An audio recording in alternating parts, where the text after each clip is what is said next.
Hello my dear students, welcome back to my YouTube channel AKS study. आज की इस video में BSc 6 semester के टॉप 100 मोस्ट इंपॉर्टेंट MCQ बताने जा रहे हैं जो पेपर सेकेंड के लिए हैं। तो चलिए वीडियो को स्टार्ट करते हैं। वीडियो अच्छा लगा तो लाइक कमेंट सब्सक्राइब करें। तो चलिए वीडियो को स्टार्ट करते हैं। देखिए क्वेश्चन नंबर फर्स्ट में दिखा है, निम्नलिखित में से कौन सा जैविक कारक का उदाहरण है। तो पहला है शिकार, दूसरा है प्रतियोगिता, तीसरा है मिट्टी का पोषक तत्व, चौथा है परजीविता। तो इसका देखिए, तो इसका आंसर बोले तो इसका आंसर हो जाएगा मिट्टी का पोषक तत्व। जो सी ऑप्शन है वो सही हो जाएगा, क्योंकि मिट्टी के जैविक कारक मिट्टी से संबंधित है। ठीक है, तो आप मिट्टी का पोषक तत्व क्लिक कर दीजिएंगे। ठीक है, क्वेश्चन नंबर 2 को देखेंगे। Which of the following is an example of biometric factor. तो इसमें क्या हो जाएगा, तो इस देखिए, तो इसके आंसर देखिए, तो इसमें हो जाएगा पहला है टेम्परेचर, दूसरा है सनलाइट, तीसरा है वाटर अवेलेबिलिटी और प्रिडक्शन हो जाएगा। तो देखिए निम्नलिखित में से, इसमें हिंदी में लिखा है निम्नलिखित में से कौन सा जैविक कारक का उदाहरण है। तो ये शिकार हो जाएगा, प्रिडक्शन हो जाएगा। ठीक है, ताप नहीं होगा, सूरज की रोशनी भी नहीं होगा, पानी की उपलब्धता भी नहीं होगा, शिकार हो जाएगा। ठीक है, क्वेश्चन नंबर नेक्स्ट को देखेंगे। देखिए question number next, what is an ecosystem. ये पारिस्थितिकी तंत्र क्या है। तो ये देखिए पहला में एक एकल जीवित जीव नहीं, ये गलत है। बी है जीवित जीवों के एक समुदाय, ये भी गलत है। और तीसरा देखिए एक ही प्रजाति की आबादी, ये भी गलत है। और देखिए डी दिया है जीवित जीवों को उनके भौतिक पर्यावरण का एक समुदाय। तो ये हमारा सही होगा। जो option what is the ecosystem, जो डी ऑप्शन है वो करेक्ट हो जाएगा। देख सकते हैं आप, जीवित जीवों और उनके भौतिक पर्यावरण का एक समुदाय, ये हमारा आंसर सही हो जाएगा। डी आंसर सही है। क्वेश्चन नंबर नेक्स्ट अब देखेंगे, जैसे कि आपका डी आंसर करेक्ट हो जाएगा। क्वेश्चन नंबर नेक्स्ट देखेंगे। देखिए क्वेश्चन नंबर नेक्स्ट में which of the following is an example of the keystone species. तो ये इसका आंसर क्या हो जाएगा। तो देखिए निम्नलिखित में से कौन सा की स्टोन प्रजाति के उदाहरण है। तो देखिए पहला दिया है सवाना परिस्थितिकी तंत्र के एक शेर, ये हमारा आंसर सही हो जाएगा। ठीक है, क्वेश्चन नंबर आप देख सकते हैं कि स्टोन प्रजाति का पूछ रहा है, तो सवाना परिस्थितिकी तंत्र ही सही हो जाएगा। ठीक है, ए आंसर सही होगा हमारा ए आंसर सही होगा। ए लाइन इन द सवाना प्रजाति इकोसिस्टम। ठीक है, ये आंसर सही हो जाएगा। क्वेश्चन नंबर नेक्स्ट को देखेंगे आप। देखिए what is the primary source of energy in most ecosystems. तो इसका क्या हो जाएगा, सनलाइट। आंसर सनलाइट आंसर सही हो जाएगा। नहीं तो बी सॉलिड न्यूट्रल्स, ये गलत हो जाएगा। वाटर गलत हो जाएगा, विंड गलत होगा। ठीक है, ए आंसर करेक्ट हो जाएगा। ठीक है, अधिकांश परिस्थितिक तंत्रों के प्राथमिक स्रोत क्या है, तो सन है, सूरज है। ठीक है, सूरज की लाइट है। ठीक है, क्वेश्चन नंबर देखिए नेक्स्ट को, श्रृंखला, खाद्य श्रृंखला क्या है। तो खाद्य श्रृंखला क्या होता है। तो देखिए एक पारिस्थितिक तंत्र का एक खाद्य संबंधों का एक नेटवर्क, और बी है किसी प्रजाति में एक प्रकार का प्रजनन रणनीति, ये भी गलत है। और देखिए एक पारिस्थितिकी तंत्र में एक भौतिक संरचना, ये भी गलत है। देखिए हमारा ए आंसर जो दिया है वो करेक्ट हो जाएगा। एक पारिस्थितिकी तंत्र में खाद्य संबंधों का एक नेटवर्क, जो ए आंसर होगा वो करेक्ट हो जाएगा। ठीक है, देखते हैं नेक्स्ट क्वेश्चन को देखेंगे। What is the food web. तो क्या हो जाएगा, खाद्य जल क्या है। ठीक है, खाद्य जल क्या है। तो देखिए एक पारिस्थितिकी तंत्र का खाद्य संबंधों का एक नेटवर्क, किसी प्रजाति का एक प्रकार का प्रजनन रणनीति। देखिए इसका आंसर ए सही होगा, क्योंकि एक पारिस्थितिकी तंत्र में खाद्य संबंधों का एक नेटवर्क होता है, खाद्य जल का क्या है। ठीक है, उसका ए आंसर करेक्ट हो जाएगा। आप इसको टिक कर लीजिएगा। ठीक है, देखते हैं हम नेक्स्ट क्वेश्चन को देखेंगे। देखिए खाद्य संबंधों से सब पूछा है तो खाद्य जल का हो जाएगा। ठीक है, आप नोट कर सकते हैं। देखिए क्वेश्चन नंबर नेक्स्ट को देखेंगे। Which of the following is an example of the इनवर्सिबल स्पेसीज। तो देखिए निम्नलिखित में से कौन सा आक्रमण प्रजाति का उदाहरण है। आक्रामक प्रजाति का उदाहरण है। तो इसमें कौन सा उदाहरण है। तो देखिएगा इसमें वन पारिस्थितिकी तंत्र के एक देशी पक्षी, ये गलत है। घास के मैदान में पारिस्थितिकी तंत्र में एक देसी पेड़, ये भी देख लीजिएगा। नेक्स्ट है सी है अर्धभूमि पारिस्थितिकी तंत्र के एक गैर देसी पौधा, ये भी देख लीजिए। और देखिए रेगिस्तानी पारिस्थितिकी तंत्र में एक गैर देसी कीट। देखिए इसका आंसर हो जाएगा अर्धभूमि पारिस्थितिकी तंत्र में एक गैर देसी पौधा। ये हमारा जो सी ऑप्शन है वो सही हो जाएगा। आप लोग इसे नोट कर सकते हैं, ठीक है। इसका स्क्रीनशॉट भी ले लीजिएगा। और देखिए अर्धभूमि पारिस्थितिकी के तंत्र को गैर देसी पौधा, ये हमारा आक्रामक प्रजाति का उदाहरण है, ठीक है। आप इसे नोट कर लीजिएगा। अब देखिए नेक्स्ट क्वेश्चन पर चलते हैं। आप देखिए इससे पहले इसको नोट कर लीजिए, अपना नोट्स तैयार करते रहिए एग्जाम के लिए। और देखिए क्वेश्चन नंबर नेक्स्ट को देखेंगे, which of the following is an example of the habitat fragmentation. तो देखिए निम्नलिखित में से कौन सा आवास विखंडन का उदाहरण है। इसमें आवास विखंडन का उदाहरण क्या है, तो देखिए इसमें आवास विखंडन का उदाहरण हो जाएगा किसी नदी पर बांध का निर्माण। ये हमारा बी ऑप्शन जो दिया है वो सही हो जाएगा, क्योंकि उसमें आवास विखंडन का उदाहरण पूछा है तो किसी नदी पर बांध का निर्माण को ही आवास विखंडन का उदाहरण है, ठीक है। इसे नोट कर सकते हैं आप लोग। देखिए किसी नदी पर बांध का निर्माण, ये हमारा आंसर सही हो जाएगा। देखिए क्वेश्चन नंबर नेक्स्ट पर चलते हैं, इसको नोट कर लीजिए। चलिए क्वेश्चन नंबर नेक्स्ट पर चलते हैं। देखिए क्वेश्चन नंबर नेक्स्ट पर चलते हैं हम।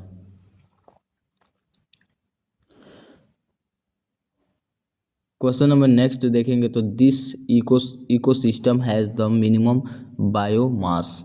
इसमें मिनिमम बायोमास पूछ रहा है। इस पारिस्थितिकी तंत्र का सर्वाधिक बायोमास है। क्या है इसका बायोमास, तो देखिए पहला दिया है घास का मैदान पारिस्थितिकी तंत्र, दूसरा है तालाब पारिस्थितिकी तंत्र, तीसरा है झील पारिस्थितिकी तंत्र, चौथा है वन पारिस्थितिकी तंत्र। तो इसका आंसर क्या होगा ये आप लोग कमेंट में बताइए, और इसका कमेंट में बताइए आप लोग इसका आंसर। और इसका देखिए हम लोग बताएं तो इसका वन पारिस्थितिकी तंत्र आंसर सही हो जाएगा। इसको आप लोग नोट कर लीजिएगा, ठीक है। पारिस्थितिकी तंत्र का सर्वाधिक बायोमास वन पारिस्थितिकी तंत्र होता है, ठीक है। क्वेश्चन नंबर नेक्स्ट को देखेंगे। अब क्वेश्चन नंबर नेक्स्ट है, these are the primary producers of the deep sea hydrothermal vent ecosystem. तो इसका क्या आंसर हो जाएगा, ब्लू ग्रीन एल्गर शैवाल, ठीक है, नीला शैवाल, हरा शैवाल, और देखिए मूंगा चट्टाने, ठीक है। ये हमारा आंसर इसमें देखें तो इसमें आंसर हमारे गहरे समुद्र में हाइड्रोथर्मल वेंट पारिस्थितिकी तंत्र में प्राथमिक उत्पादन है। तो क्या आंसर है, ऑप्शन सी जो है हमारा वो करेक्ट हो जाएगा, ठीक है। आप लोग इसे नोट कर सकते हैं। क्वेश्चन नंबर देखिए रसायन संश्लेषक बैक्टीरिया, हमारा आंसर सही हो जाएगा, ठीक है। इसे नोट कर लीजिएगा। क्वेश्चन नंबर नेक्स्ट को आप देखेंगे। देखिए क्वेश्चन नंबर नेक्स्ट पर आप चलते हैं, ठीक है। इसका आंसर सी ऑप्शन सही है, इसे नोट कर लीजिएगा। क्वेश्चन नंबर देखिए नेक्स्ट है, यह फसल भूमि पारिस्थितिकीय तंत्र के एक विशेषताएं हैं। मतलब जैसे कि यह फसल भूमि पारिस्थितिकी तंत्र की एक विशिष्ट विशेषताएं हैं, तो कौन से है, तो देखिए पहला ऑप्शन दिया खरपतवारों की अनुपस्थिति, ये गलत है। पारिस्थितिकी उत्तराधिकार, ये भी गलत है। तीसरा देखिए न्यूनतम आनुवंशिक विविधता, ये हमारा आंसर सही हो जाएगा, ठीक है। मृदा संस्थाओं की अनुपस्थिति, ये गलत हो जाएगा। जो हमारा सी आंसर है वो सही हो जाएगा, ठीक है। जो ए आंसर है वो भी सही था लेकिन फिर भी वो गलत है, ठीक है। आप इसको न्यूनतम आनुवंशिक विविधता पर सही कर लीजिएगा, ठीक है। यह फसल भूमि परिस्थिति के लिए एक विशिष्ट विशेषताएं है, ठीक है। इसे सी आंसर सही हो जाएगा, ठीक है। क्वेश्चन नंबर नेक्स्ट पर चलते हैं। देखिए क्वेश्चन नंबर नेक्स्ट, एक ही समय में एक ही भौगोलिक क्षेत्र में रहने वाले दो या दो से अधिक प्रजातियों की आबादी के समूह को कहा जाता है। तो दो समूह को क्या कहा जाता है, पारिस्थितिकी तंत्र, भोजवाद, इंटरेक्शन, समुदाय। इसमें से क्या कहा जाता है, तो इसमें समुदाय कहा जाता है, कम्युनिटी होता है, ठीक है। इसे आंसर डी सही होगा, कम्युनिटी समुदाय, ठीक है। क्वेश्चन नंबर नेक्स्ट पर आप चलते हैं, ठीक है। इसका डी आंसर करेक्ट हो जाएगा, इसे नोट कर लीजिएगा। क्वेश्चन नंबर नेक्स्ट पे चलते हैं। देखिए बायोटिक फैक्टर्स इंक्लाइंड, तो इसका जैविक कारकों में शामिल है। तो जैविक कारकों में शामिल क्या है, तो एक पौधा और जानवर, और देखिए पानी का तापमान, मछली, पौधे, जानवर एवं भौतिक पर्यावरण, उपरोक्त में से कोई नहीं। तो इसका आंसर बताएं तो इसका ए आंसर सही हो जाएगा, पौधे और जानवर दोनों सही है। ठीक है, जैविक कारकों में शामिल है, दोनों शामिल होते हैं, पौधे और जानवर। ठीक है, क्वेश्चन नंबर नेक्स्ट को देखेंगे। एक जीव में किसी अन्य जीवों में उसे उसके ऊपर रहता है और मेवार जीव की कीमत पर अपने लिए पोषक तत्व प्राप्त करता है, उसे कहा जाता है, क्या कहा जाता है, तो देखिए मेहतर, दूसरा है शिकार, तीसरा है शिकारी और चौथा है परजीवी। तो इसको क्या कहा जाता जानते हैं, जैसे कि इसका आंसर हो जाएगा परजीवी। ठीक है, इसको परजीवी कहा जाता है। ठीक है, आप लोग इसे नोट कर सकते हैं। ठीक है, इसका डी आंसर करेक्ट हो जाएगा, ऑप्शन डी सही हो जाएगा इसका, आप लोग इसे नोट कर लीजिएगा। देखिए नेक्स्ट क्वेश्चन पर चलते हैं। देखिए इसका एक जनसंख्या जो जन्म दर प्रदर्शित करती है कि मृत्यु दर के समान है, इसका तात्पर्य है, क्या तात्पर्य है, तो देखिए पहला प्रारंभिक वृद्धि, देखिए प्रारंभिक वृद्धि एथैल्पी फेज हो जाएगा। ठीक है, और देखिए एक्सीलरेशन फेज हो जाएगा, नॉन ऑफ द अबव। इसमें से कौन सा सही हो जाएगा, आप लोग कमेंट बताइएगा, इसका आंसर हम बताते हैं। ठीक है, इसका आंसर हो जाएगा बी ऑप्शन सही हो जाएगा। ठीक है, इसको नोट कर लीजिएगा। क्वेश्चन नंबर नेक्स्ट पे चलते हैं, इसका आंसर बी सही हो जाएगा। ठीक है, इसको नोट कर लीजिएगा। क्वेश्चन नंबर नेक्स्ट पे चलते हैं। देखिए क्वेश्चन नंबर नेक्स्ट में पूछ रहा है शाकाहारी भी कहा जाता है, किसको शाकाहारी कहा जाता है। ठीक है, तो इसका शाकाहारी के लिए पूछ रहा है, तो इसमें जो ए आंसर सही है, प्राथमिक उपभोक्ता को शाकाहारी कहा जाता है। ठीक है, इसे नोट कर लीजिएगा, ये बहुत ही इंपॉर्टेंट है। ये शाकाहारी उपभोक्ता को प्राथमिक उपभोक्ता कहा जाता है। ठीक है, अब देखिए क्वेश्चन नंबर नेक्स्ट को देखेंगे। जलीय खाद्य श्रृंखला के जीवों का क्रम होता है, जो जलीय खाद्य श्रृंखला के जीवों का क्रम कैसा होता है, तो ये इसका क्रम होता है डायटम, फिर से क्रेस्टिया और मछली, सील, फिर से बैक्टीरिया। जो हमारा डी आंसर है ये करेक्ट हो जाएगा। ठीक है, ये इसका आंसर आपका डी आंसर करेक्ट हो जाएगा। क्वेश्चन नंबर नेक्स्ट पे चलते हैं। देखिए in a food chain the total amount living materials is depicted by, एक खाद्य श्रृंखला में जीवित पदार्थ की कुल मात्रा को दर्शाया जाता है, किसमें दर्शाया जाता है, तो देखिए बायोमास का पिरामिड बी है, ऊर्जा का पिरामिड सी है, संख्या का पिरामिड और डी है ट्रैफिक स्तर। इसमें से कौन सा सही हो जाएगा, तो ए आंसर सही हो जाएगा, बायोमास का पिरामिड, ए आंसर सही हो जाएगा। ठीक है, ये जीवित पदार्थ की कुल मात्रा को दर्शाता है। ठीक है, ये देखिए क्वेश्चन नंबर नेक्स्ट पे चलते हैं। अब इसका आंसर ए सही हो जाएगा। ठीक है, क्वेश्चन नंबर नेक्स्ट पे चलते हैं। पारिस्थितिकीय तंत्र बनाता है, जो पारिस्थितिकीय तंत्र क्या बनाता है, तो देखिए ए दिया है खाद्य श्रृंखला, बी दिया है खाद्य वेब, सी दिया है उपरोक्त दोनों और डी दिया है उपरोक्त में से कोई नहीं। तो जो हमारा बी होगा वो सही हो जाएगा, खाद्य वेब ही हमारा बनाता है। ठीक है, खाद्य वेब आपका आंसर सही हो जाएगा, पारिस्थितिकीय तंत्र बनाता है। ठीक है, क्वेश्चन नंबर नेक्स्ट को आप देखेंगे। देखिए क्वेश्चन नंबर नेक्स्ट में पूछ रहा है विच of the food chains directly depends on solar radiations.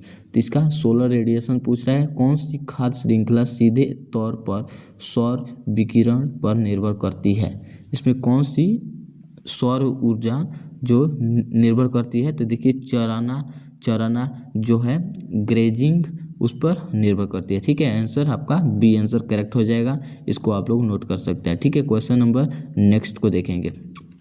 Question number food chain consists of, खाद्य श्रृंखला होती है, क्या होती है, तो इसका आंसर हो जाएगा निर्माण उपभोक्ता डिकम्पोज, जो हमारा ए आंसर सही हो जाएगा। ठीक है, इसे नोट कर लीजिएगा, जो खाद्य श्रृंखला होती है निर्माण उपभोक्ता और डिकम्पोज होता है। ठीक है, इसे नोट कर लीजिएगा। देखिए बी आंसर में दिया है उत्पादक मांसाहारी डिकम्पोज, ये गलत हो जाएगा, निर्माण और प्राथमिक उपभोक्ता, ये भी गलत हो जाएगा। जो हमारा ए आंसर हो जाएगा ये सही हो जाएगा। ठीक है, क्वेश्चन नंबर नेक्स्ट को देखेंगे। चलिए क्वेश्चन नंबर नेक्स्ट में पूछ रहा है, बड़े मांसाहारी और तृतीय उपभोक्ता खाद्य श्रृंखला के किस स्तर पर मौजूद है? जो बड़े मांसाहारी या तृतीय उपभोक्ता खाद्य श्रृंखला के किस स्तर पर मौजूद है? तो इसका आंसर हो जाएगा, जो हम लोग देख सकते हैं पहला में ए में पूछ रहा है पहला, दूसरा में दूसरा पूछ रहा है, और देखिए सी में तीसरा और डी में चौथा पूछ रहा है। तो इसके बड़े मांसाहारी तृतीय किस में होते हैं? तो इसका आंसर हो जाएगा चौथा, जो आपका डी आंसर करेक्ट हो जाएगा। बड़े मांसाहारी तृतीय उपभोक्ता खाद्य की श्रृंखला चौथा में मौजूद होते हैं। ठीक है, क्वेश्चन नंबर नेक्स्ट को अब देखेंगे। देखिए क्वेश्चन नंबर नेक्स्ट में पूछ रहा है, पारिस्थितिक तंत्र के दो घटक होते हैं। पारिस्थितिक तंत्र के दो घटक क्या होते हैं? तो देखिए पहला में पूछ रहा है पौधे और जानवर, दूसरा में खरपतवार और पेड़, तीसरा में पूछ रहा है जैविक पौधे अजैविक, और डी में पूछ रहा है मेढक और आदमी। तो इसका आंसर देखें तो इसमें पूछ रहा है पारिस्थितिक तंत्र के दो घटक पूछ रहे हैं, तो जिसमें सी आंसर करेक्ट हो जाएगा। जैविक और अजैविक दो घटक आपके पारिस्थितिक तंत्र हैं। ठीक है, इसको डी आंसर सी आंसर सही है। क्वेश्चन नंबर नेक्स्ट को देखेंगे। देखिए in a food chain which of the following produce in the largest amount? तो इसमें कौन सा सही होता है? तो देखिए इसका आंसर देखिए तो इसमें हो जाएगा पहला देखिए तो प्रोड्यूसर्स, दूसरा डिकम्पोजर, तीसरा है टर्सरी। तो इसमें ये आंसर हमारा करेक्ट हो जाएगा। ठीक है, इसमें लार्जेस्ट अमाउंट पूछ रहा है तो प्रोड्यूसर हो जाएगा। ठीक है, इसमें ये आंसर सही हो जाएगा। क्वेश्चन नंबर नेक्स्ट में देखेंगे तो खाद्य श्रृंखला के दूसरे क्रम का उपभोक्ता है। दूसरे क्रम का उपभोक्ता कौन सा है? तो देखिए मवेशी लिखा है, हिरन, बाघ, बकरी, इसमें से कौन सा है? तो जो हमारे सेकेंड ऑर्डर कंज्यूमर का जो फूड चेन है वो हमारा टाइगर हो जाएगा, बाघ हो जाएगा। ठीक है, जो आपका आंसर हो जाएगा आप बी सी आंसर सही हो जाएगा। ठीक है, क्वेश्चन नंबर नेक्स्ट देखेंगे, which food energy passes the behaviours to converse? तो देखिए खाद्य शक्ति शाकाहारी से मांस में कब स्थानांतरीय होती है? कब स्थानांतरीय होती है? तो कुछ कम ऊर्जा कम हो गई है। ठीक है, कुछ ऊर्जा कम हो गई है। आपका ए बी आंसर सही हो जाएगा। ठीक है, क्वेश्चन नंबर नेक्स्ट देखेंगे, मांसाहारी है। ए में पूछ रहा है आमतौर पर प्राथमिक उपभोक्ता, बी में पूछ रहा है आमतौर पर द्वितीयक उपभोक्ता, सी में पूछ रहा है आमतौर पर द्वितीयक और तृतीयक उपभोक्ता, और तो डी में पूछ रहा है आमतौर पर उपभोक्ताओं के बजाय डिकम्पोज। तो इसका आंसर हो जाएगा, आप देखें तो इसका आंसर हो जाएगा आमतौर पर जो प्राथमिक उपभोक्ता है वो नहीं होगा, जो तृतीय उपभोक्ता है वो भी नहीं होगा, जो द्वितीय और तृतीय उपभोक्ता होता है वही मांसाहारी होता है। ठीक है, ये सी आंसर करेक्ट हो जाएगा। आप इसको नोट कर लीजिएगा, मांसाहारी है तो कौन सा है? तो आमतौर पर द्वितीय और तृतीय उपभोक्ता ही मांसाहारी है। ठीक है, क्वेश्चन नंबर नेक्स्ट को देखेंगे, किसी निर्दिष्ट क्षेत्र में प्राथमिक उत्पादक की संख्या अधिक होगी। किसकी संख्या अधिक होगी? तो देखिए तालाब, पारिस्थितिकी तंत्र बी है, घास के मैदान सी है, रेगिस्तान, और डी है वन पारिस्थितिकीय तंत्र। इसमें कौन सा सही हो जाएगा आंसर? इसका आंसर देखें तो तालाब पारिस्थितिकीय तंत्र जो हमारा ए आंसर है वो करेक्ट हो जाएगा। पॉन्ड इकोसिस्टम हो जाएगा आंसर सही। ठीक है, क्वेश्चन नंबर नेक्स्ट को अब देखा जाएगा।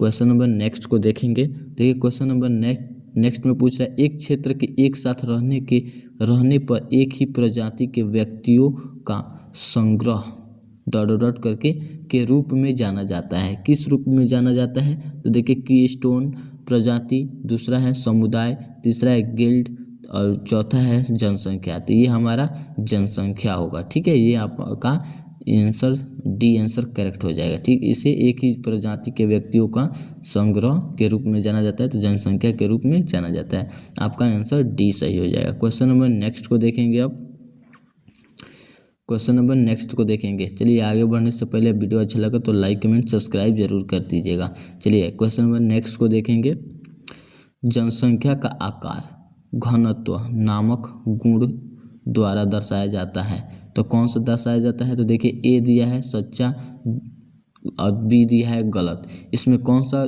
जनसंख्या के आकार घनत्व नामक गुण दर्शाया जाता है। तो जो हमारा आंसर है, इसका आंसर हो जाएगा, देखिए नामक गुण दर्शाया जाता है। ठीक है, इसमें कौन सा नामक गुण होगा? सच्चा होगा। ठीक है, इसका आंसर ए सही हो जाएगा। ठीक है, क्वेश्चन नंबर ए सही हो जाएगा।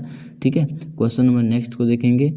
Name of the term which define the study of the characteristics and the parameters of the population. उस शब्द का नाम बताइए जो जनसंख्या के विशेषताओं और मापदंडों का अध्ययन की परिभाषित करता है। तो जनसंख्यांकी और जनसंख्या परिस्थितिकी, जनसंख्या घनत्व, मृत्यु दर। तो जो हमारा बी आंसर हो जाएगा वो करेक्ट हो जाएगा। नहीं, जो ऑप्शन ए होगा वो करेक्ट हो जाएगा, क्योंकि जनसंख्या जो जनसांख्यिकी है उसी की वजह से मापदंड का अध्ययन परिभाषित करता है। ठीक है, ए आंसर करेक्ट हो जाएगा। ठीक है, क्वेश्चन नंबर नेक्स्ट को देखेंगे। चलिए क्वेश्चन नंबर नेक्स्ट को देखते हैं। ठीक है, क्वेश्चन नंबर नेक्स्ट में पूछ रहा है, निम्नलिखित में से कौन सा शब्द जनसंख्या के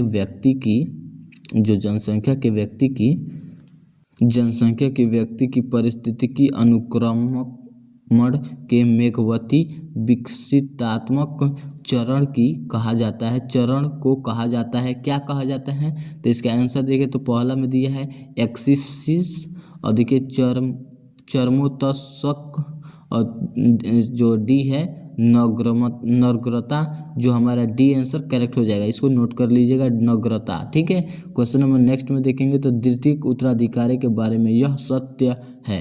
कौन सा सत्य है? तो देखिए इसमें जो पहला दिया है प्राथमिक अधिकारी उत्तराधिकार का अनुसरण करता है, बी दिया है वनों का कटाई वाली जगह पर होता है, और सी दिया प्राथमिक उत्तराधिकार के समान है, सिवाय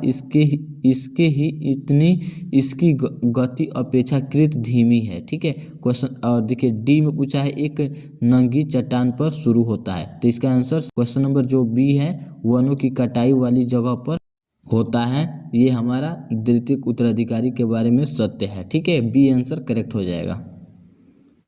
क्वेश्चन नंबर पूछ रहा है स्थल मंडल जलाशय के रूप में क्या कार्य करता है। ठीक है, जलाशय के रूप में क्या कार्य करता है? तो देखिए नाइट्रोजन, पहला दिया है नाइट्रोजन चक्र, दूसरा है कार्बन चक्र, तीसरा है ऑक्सीजन चक्र, और चौथा है फास्फोरस चक्र। तो इसमें कौन सा कार्य करता है? तो देखिए इसमें जलाशय स्थल मंडल जलाशय चक्र के रूप में कौन सा कार्य करता है? जो फास्फोरस चक्र होता है वही कार्य करता है। ठीक है, इसका आंसर डी आंसर करेक्ट हो जाएगा। क्वेश्चन नंबर नेक्स्ट को देखेंगे। ठीक है, यह कोई चरमोत्कर्षक वनस्पति नहीं है। कौन सा? चरमोत्कर्षक वनस्पति नहीं है। कौन सा नहीं है? तो घास, सवाना वन, हाइड्रोफास्टर्स।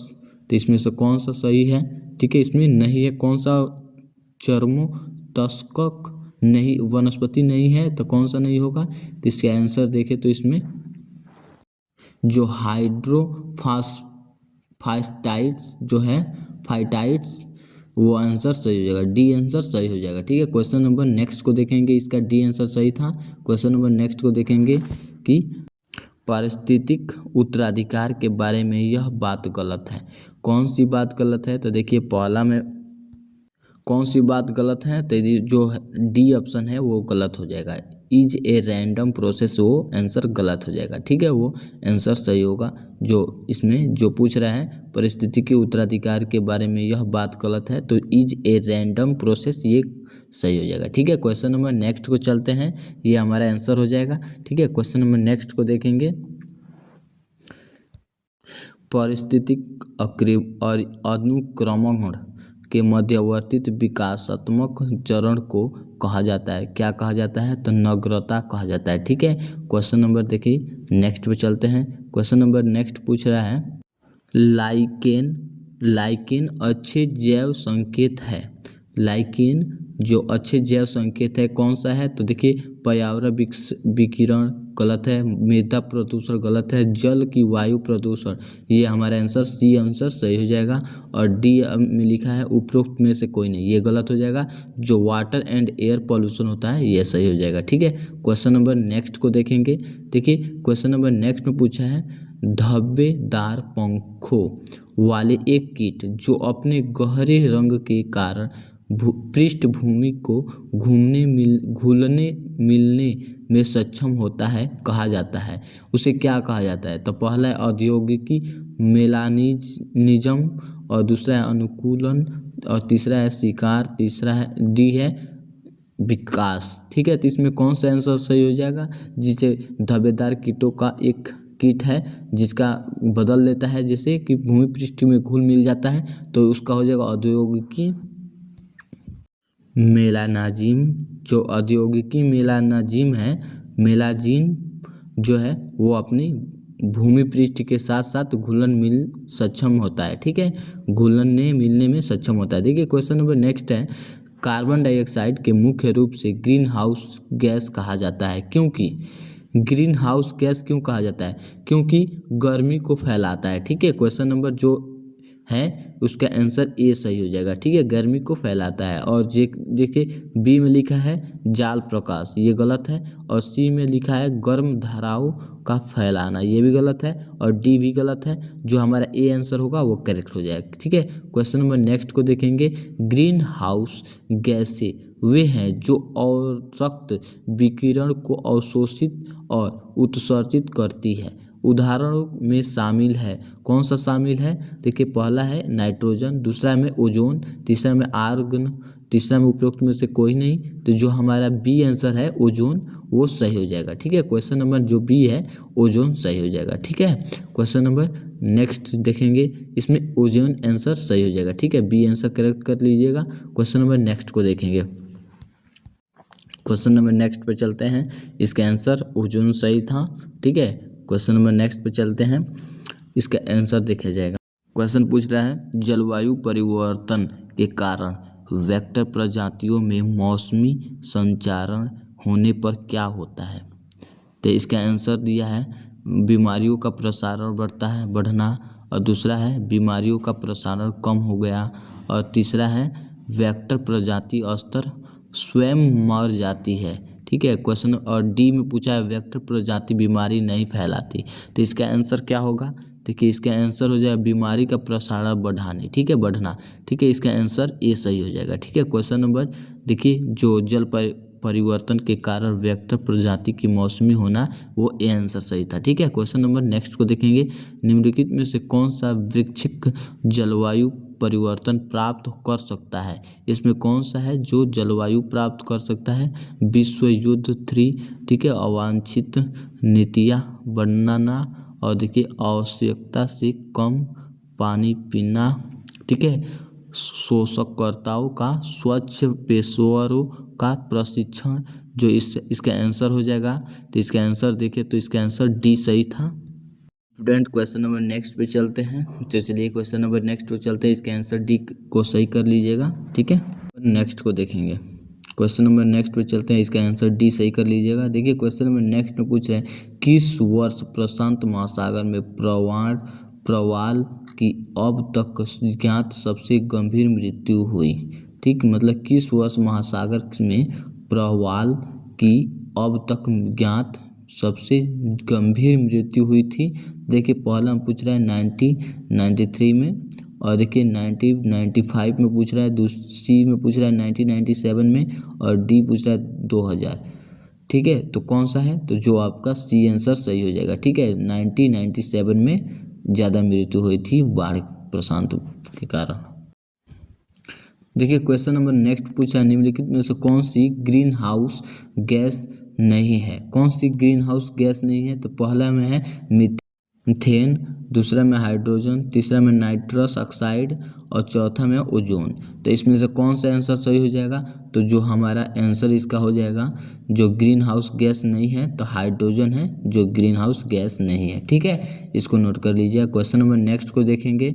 जीवाश्म ईंधन में जलने से परिणाम होता है, जीवाश्म ईंधन के जलने से परिणाम होता है, क्या होता है? तो देखिए ऑक्सीजन स्तर की वृद्धि ग्रीन हाउस गैसों में कम करता है, ग्रीन गैसों की वृद्धि ईंधन जो ईथर स्तर में वृद्धि होती है। ठीक है, कौन सी इसमें सही हो जाएगा? तो इसका आंसर देखें तो इसमें ग्रीन हाउस गैसों में वृद्धि होती है। ठीक है, जीवाश्म ईंधन जलने का परिणाम होता है ग्रीन हाउस गैसों में वृद्धि। ठीक है, क्वेश्चन नंबर जो है 6C सही था। क्वेश्चन नंबर नेक्स्ट को देखेंगे, दक्षता में दृष्टि के सर्वाधिक शक्तिशाली ग्रीन हाउस गैस है। इसमें से कौन सी ग्रीन हाउस गैस है सर्वशक्तिशाली ग्रीन हाउस गैस है इसमें? तो इसका आंसर देखें तो इसका पहला में पूछ रहा है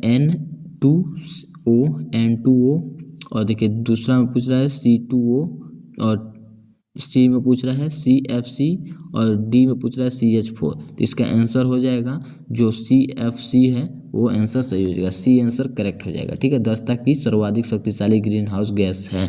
ठीक है, क्वेश्चन नंबर नेक्स्ट पे चलते हैं, इसका आंसर सी कर लीजिएगा सही। क्वेश्चन नंबर नेक्स्ट में पूछ रहा है, देखिए विच of the following incorrect about the green house effect. Green house effect के बारे में पूछ रहा है, इनकरेक्ट ग्रीन हाउस इफेक्ट के बारे में पूछ रहा है।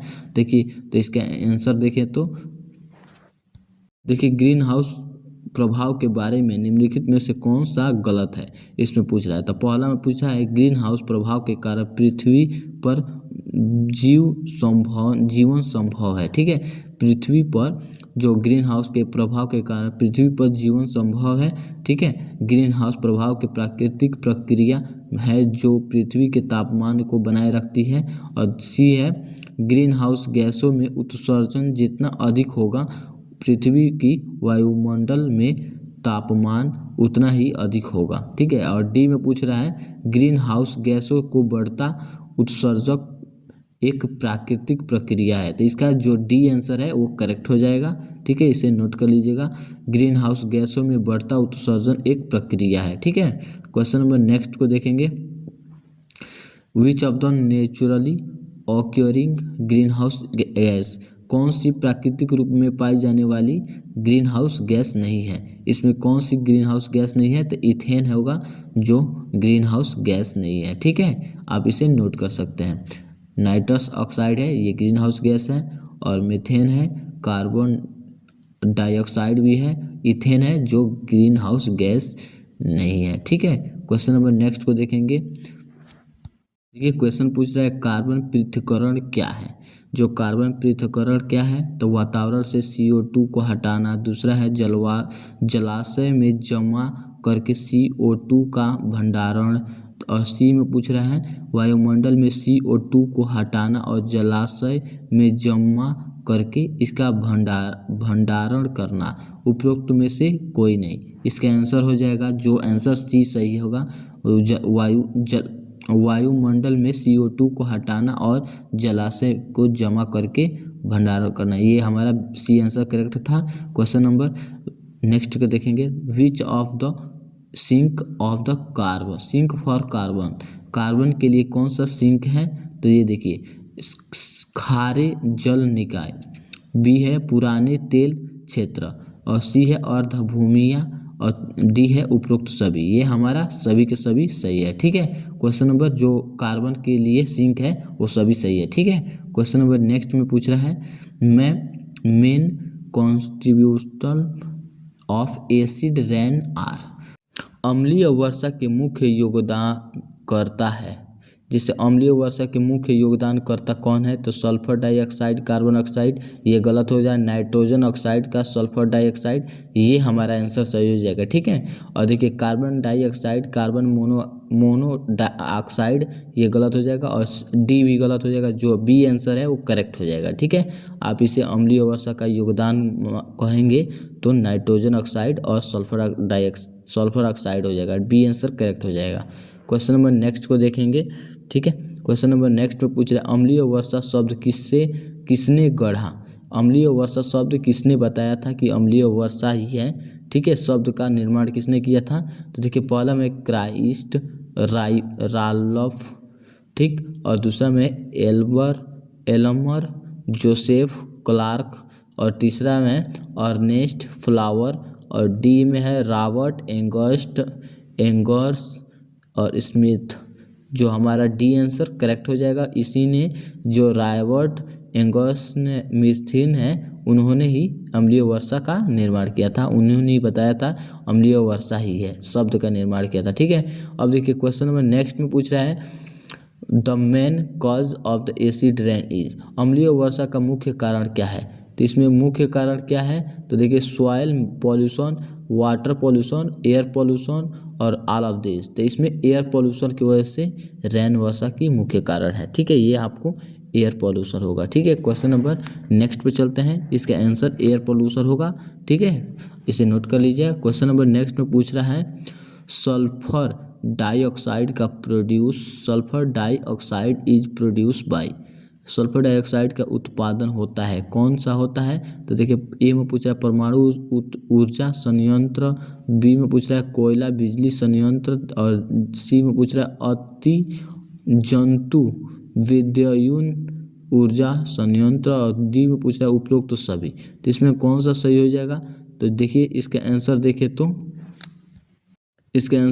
तो इसका आंसर हो जाएगा कोयला बिजली और संयंत्र। ठीक है, अब देखिए क्वेश्चन नंबर नेक्स्ट में पूछ रहे हैं अम्लीय वर्षा संगमरमर और चूना पत्थर के साथ क्रिया करके बनाती है। ठीक है, अम्लीय वर्षा जो होती है संगमरमर और चूना पत्थर के साथ क्रिया करके बनाती है। ठीक है, तो देखिए इसमें चूना पत्थर लिखा है। ठीक है, तो देखिए कैल्शियम, पहला आंसर दिया है कैल्शियम कार्बोनेट, दूसरा में कैल्शियम हाइड्रोक्साइड और तीसरा है कैल्शियम सल्फेट। तो इसमें कौन सा सही हो जाएगा, तो देखिए कैल्शियम सल्फेट है वो आंसर सही हो जाएगा, चूना पत्थर को कैल्शियम सल्फेट है। ठीक है, देखिए क्वेश्चन नंबर नेक्स्ट में पूछ रहा है अम्लीय वर्षा का हानि होती है, अम्लीय वर्षा से हानि होती है, क्या होती है हानि, बड़ी मूर्तियाँ और संगमरमर का निर्माण, वनस्पति का जीव।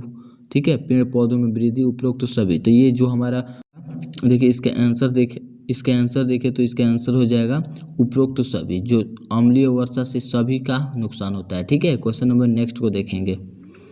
क्वेश्चन नंबर नेक्स्ट में उपरोक्त सभी लोग नोट कर लीजिएगा। क्वेश्चन नंबर नेक्स्ट में देखेंगे ताजमहल को क्षति पहुंचाने का मुख्य कारण है, ताजमहल को क्षति पहुंचाने का, उसको हानि पहुंचाने का मुख्य कारण क्या है। देखिए तो ऑप्शन में दिया है जल प्रदूषण, दूसरा में मृदा प्रदूषण, तीसरा में है अम्लीय वर्षा और चौथा में है कोहरा। इसमें से कौन सा है, तो अम्लीय वर्षा ताजमहल को क्षति पहुंचाने का मुख्य कारण है। ठीक है, इसको सी आंसर करेक्ट हो जाएगा। ठीक है, क्वेश्चन नंबर नेक्स्ट को देखेंगे। अब देखिए क्वेश्चन नंबर नेक्स्ट में पूछ रहा है good ozone is found in the, अच्छा ओजोन पाया जाता है, अच्छा ओजोन कहाँ पाया जाता है, पहले ये बताइए। देखिए इसको कमेंट में बताइए अच्छा ओजोन कहाँ पाया जाता है, तो इसमें आंसर बताएं। तो देखिए पहला में पूछा है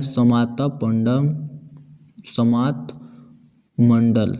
ठीक है, जो ए आंसर है उसी में पाया जाता है। ठीक है, क्वेश्चन नंबर नेक्स्ट को देखेंगे why is the difficult is recycle plastic, तो इसका क्या हो जाएगा, प्लास्टिक का पुनर्चक्र करना कठिन क्यों है, जो पुनर्चक्रण करना कठिन क्यों होता है। ठीक है, प्लास्टिक का, तो यह बहुत कठिन है और ये देखिए यह चिपकने वाला है। ठीक है, और यह विभिन्न आकारों का होता है और इसमें विभिन्न प्रकार के पॉलीमर रेजिन होते हैं। इसमें कौन सा सही हो जाएगा, तो देखिए डी आंसर करेक्ट हो जाएगा, इसमें विभिन्न प्रकार के पॉलीमर रेजिन होते हैं। ठीक है, ये आंसर सही हो जाएगा। ठीक है, क्वेश्चन नंबर डी सही है। क्वेश्चन नंबर नेक्स्ट को देखेंगे निम्नलिखित में से कौन सा व्यक्तिगत स्तर पर किया जाता है, कौन सा व्यक्तिगत स्तर पर किया जाता है, तो जलाना, निपटाना और पुनर्चक्रण स्रोत का कर्म।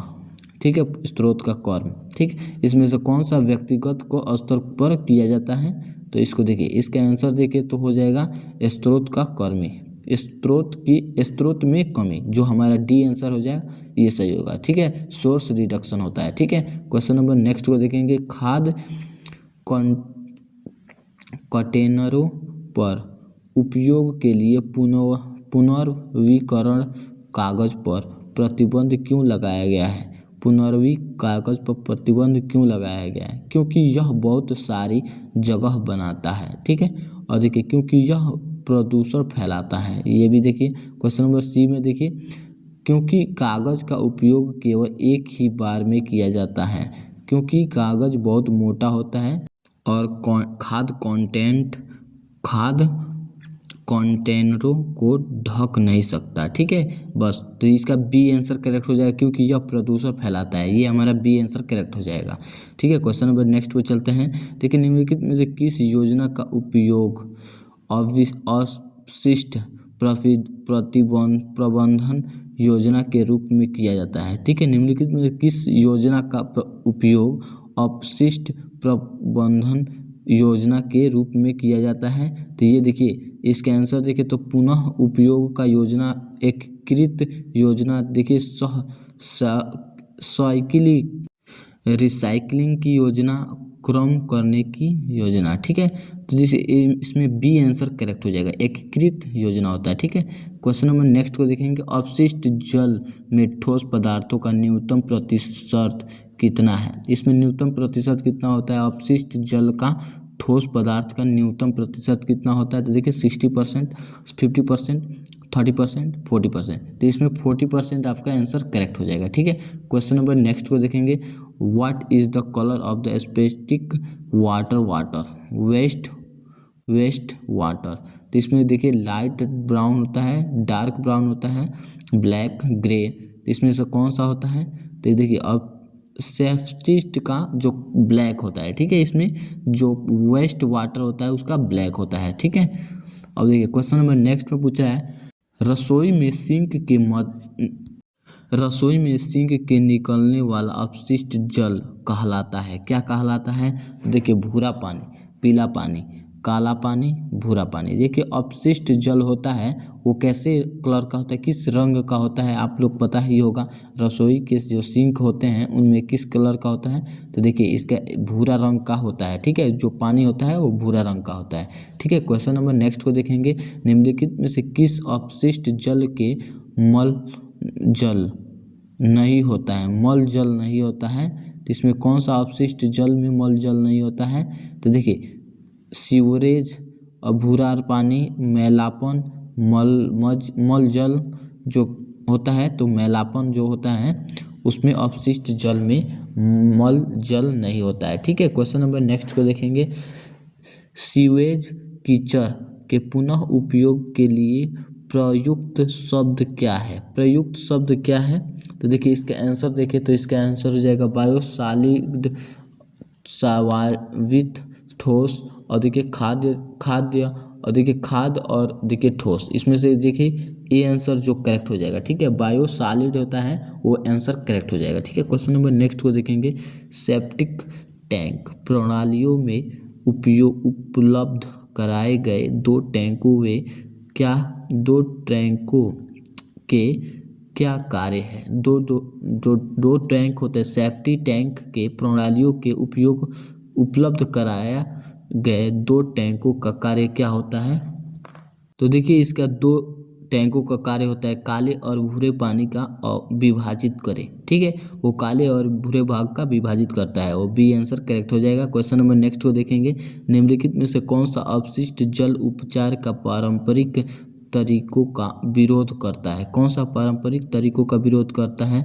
तो दुर्गम्य कार्बनिक पदार्थ, प्राथमिकता वाले प्रदूषक, और देखिए निलंबित ठोस, और देखिए डी में पूछा है पोषक तत्व। तो जो ए है आंसर करेक्ट हो जाएगा। ठीक है, दुर्दम्य कार्बनिक पदार्थ है वो सही हो जाएगा। ठीक है, क्वेश्चन नंबर नेक्स्ट को देखेंगे। अब क्वेश्चन नंबर नेक्स्ट में क्या पूछ रहा है इसको देखेंगे। क्वेश्चन नंबर नेक्स्ट में पूछा, निम्नलिखित में से कौन सा अपशिष्ट जल घट्य रासायनिक स्थिरीकरण द्वारा हटा दिया जाता है? कौन सा स्थिरीकरण हटा दिया जाता है? तो देखिए इसका आंसर देखिए तो इसमें पहला पूछ रहा है निलंबित ठोस धातु, दूसरा धातु, तीसरा फास्फोरस, तीसरा BOD। कौन सा हो जाएगा आंसर इसमें? तो देखिए इसका आंसर देखिए तो इसमें आंसर जो फास्फोरस है वो करेक्ट आंसर होगा। ठीक है, क्वेश्चन नंबर नेक्स्ट को देखेंगे। क्वेश्चन नंबर नेक्स्ट पे चलते हैं, इसका फास्फोरस आंसर सही हो जाएगा। ठीक है, क्वेश्चन नंबर नेक्स्ट में देखेंगे। निम्नलिखित में से कौन अपशिष्ट जल में भारी अक्रिय पदार्थ के प्रतिनिधित्व करता है? कौन सा भारी प्रतिनिधित्व करता है? देखिए अपशिष्ट जल में पूछ रहा है। ठीक है, तो इसमें कौन सा हो जाएगा? तो ए में पूछ रहा है स्क्रीन, दूसरा में धैर्य, तीसरा में मलबा, और चौथा में पूछ रहा है बर्बादी। तो इसमें धैर्य होगा। ठीक है, क्वेश्चन नंबर नेक्स्ट को देखेंगे।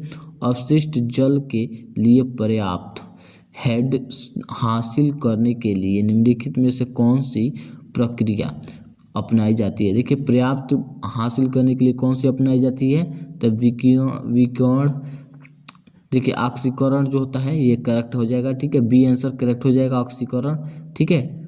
देखिए पंपिंग,